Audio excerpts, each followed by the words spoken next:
বাংলাদেশের বিপক্ষে ভারতের টেস্ট সিরিজ বেশ মনোযোগ দিয়ে নজরে রেখেছে অস্ট্রেলিয়ার ক্রিকেটাররা। নভেম্বর মাসের শেষ সপ্তাহ থেকে অস্ট্রেলিয়ার মাঠে হবে ভারতের বিপক্ষে তাদের দ্বিপাক্ষিক বোর্ডের গাভাস্কার ট্রফির 5 ম্যাচের সিরিজ। 2016-17 মৌসুমের পর থেকে এই ট্রফি ভারতের কাছেই আছে। অজিরা তাই এবার মুখিয়ে আছে সিরিজ নিজেদের করে নিতে। বোর্ডের গাভাস্কার ট্রফিতে পুরো মনোযোগ দিতে 8 সপ্তাহের বিশ্রামে আছে অস্ট্রেলিয়ার অধিনায়ক প্যাট কামিন্স। এরই মাঝে যোগ দিলেন স্টার স্পোর্টসের সঙ্গে আলাপে। সেখানেই জানালেন ভারতের উইকেটরক্ষক ব্যাটার ঋষভ পান্তের দিকে বিশেষভাবে নজর রাখতে বলছে তার দলকে। কামিন্সের বিশ্বাস, পান্তর এককভাবে পুরো ম্যাচ নিজেদের কাছে নিয়ে যাওয়ার মতো সক্ষমতা আছে। সবশেষ ভারত অস্ট্রেলিয়া সফরে পান্ত ছিলেন দুর্দান্ত ফর্মে। সেবার সিরিজের একেবারে শেষ ম্যাচে ব্রিসবেনের গ্যাবায় অসামান্য এক ইনিংসে ভারতের জয় নিশ্চিত করেন পান্ত।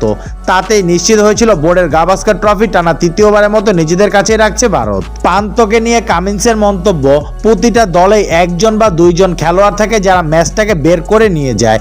অস্ট্রেলিয়ায় যেমন ট্রেভিস হেড আর মিচেল মার্শ আছে, আমার মনে হয় এই দুইজন আগ্রাসী থাকবে আর ম্যাচ বের করে আনবে, ঠিক যেমনটা ঋষভ পান্ত রিভার্স খেলতে পারে। এটা অসাধারণ একটা শট আর বিষয়টা তার জন্য সহজ হতো।